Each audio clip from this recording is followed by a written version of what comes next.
Hello everybody, Jake Newton with CPPS here, and I'm starting off a little bit of a series and want to share about the travel risk management system over the process of a few videos and talk about what that looks like so that you can effectively build a quality travel risk management program as well as maybe be a part of an effective program as well.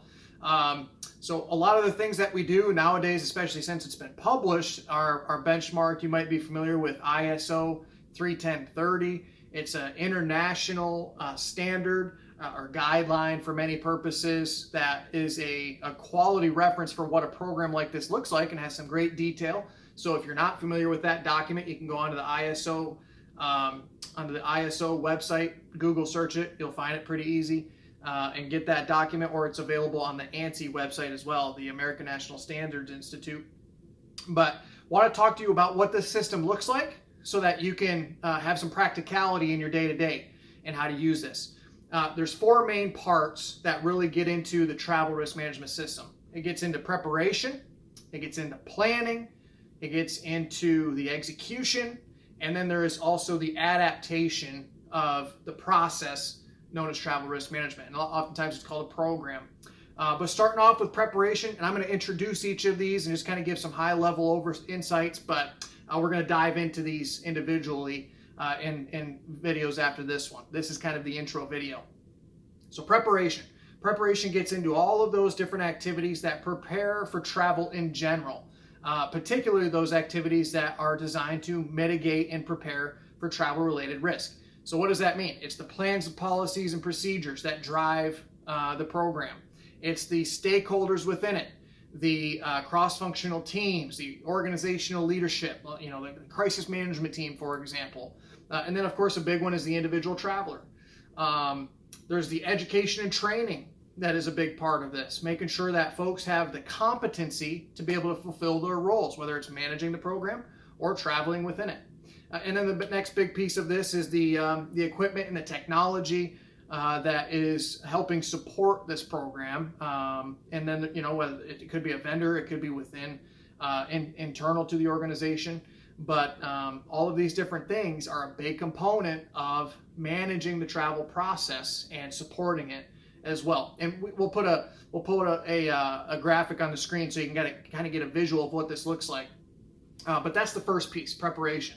The second piece is planning, and this has everything to do with contingency planning for if issues arise and understanding ahead of time what capabilities are available if something does happen, but also trying to recognize what might happen ahead of time so that we can either prevent it or effectively respond to it or avoid it altogether if we deem that it might be too dangerous. So when we're planning, there's three kind of considerations or stakeholders that are available for assistance when issues arise. One of those being the individual traveler. The individual traveler can sometimes take care of their own problems for easy issues. Just think, somebody loses their luggage. A lot of times they can take care of that on themselves. There's also the organizational capability. Sometimes the organization can assist with things. We stand up global security operations centers or whatever it might be to be able to support the traveler. But then there's also third parties that we look to for support at times as well. And then the next piece of that is the governmental aspects as well. Every once in a while, private sector travel can have its applicability by politics that are happening or become a part of the big political games that are happening between nations. And so we need to think about those things. But the government can also be a support mechanism sometimes when various issues occur overseas. And so we need to be considering that. But then there's also the various risks that we need to be looking at as well. So there's risks with the geographic areas we're traveling to. There's risks between the political issues that I talked about briefly. And then there's also issues with our individual travelers as well. For example, are they an executive or are they traveling with sensitive information? So we need to think about all of these things for individual trips, but in general as well. And that's the planning process. Thinking about what could happen so then we can work it back and build things in to help prevent it in the first place. That's planning. The execution part of this is all to do with, okay, if something does happen, what are we going to do to prevent it from happening further, mitigate it in a real-time basis, support the traveler, whatever it might be. But the execution phase has 5 critical functions within it. You've got the reporting capability, the locate, we've got to support the issue or the traveler, we need to recover the incident or stop the incident, we need to then also reintegrate the traveler back into a normal life if something severe happens, for example. So reporting, we need to know if something happens so that we can provide support. So either we identify that or the traveler reports it. We need to know, though, before we can even do something. That's the initial piece of that. We need to locate what the issue is. We need to locate the traveler maybe, but we need to locate where the person is so we can provide support to them, maybe finding them a hospital that's close by, for example. But we need to know where they are so we can know what to provide support for. And then it is providing that support. Maybe they need assistance moving money. Maybe they need assistance finding luggage. Maybe it could be they need to come back to the United States or their country of origin.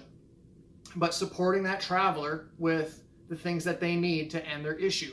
Of course, then there's the recovery. Maybe it's recovery in the terms of getting back onto their trip as they normally were before. Or it could actually be recovering them and getting them to their actual home or their local hospital or whatever it could be. And then the reintegration piece is, on a low level, it's getting them back to normal life if something happens. If you lose your luggage or something like that, it's not usually a big issue. But if it's something more severe, well, there's a reintegration process that we want to prepare for to ensure that the person is mentally and physically well and making sure that they can get back to a normal state of being and move on with their lives accordingly. So that's the execution process. And then when that concludes, we want to look at those things, and this is called the adaptation process, but ultimately getting those lessons learned. We want to take an assessment of our program periodically, and just doing that in general, not just when incidents occur, but looking at these various aspects that have occurred throughout the program so that we can build the lessons learned or the requirements back into the program, improve upon what we've done, and mitigate potential future risk. So it's preparation, it's planning, it's execution, and it's adaptation, and it's a system. It's an ongoing thing. It doesn't stop, but it's those 4 critical aspects. And in the future videos, we're going to talk about these more in detail. We're going to break each of them down so you can use them a little bit more effectively. But thanks for watching. And of course, if you have any questions, let us know. Leave your feedback in the comments below. We'd love to hear about your experience. And until next time.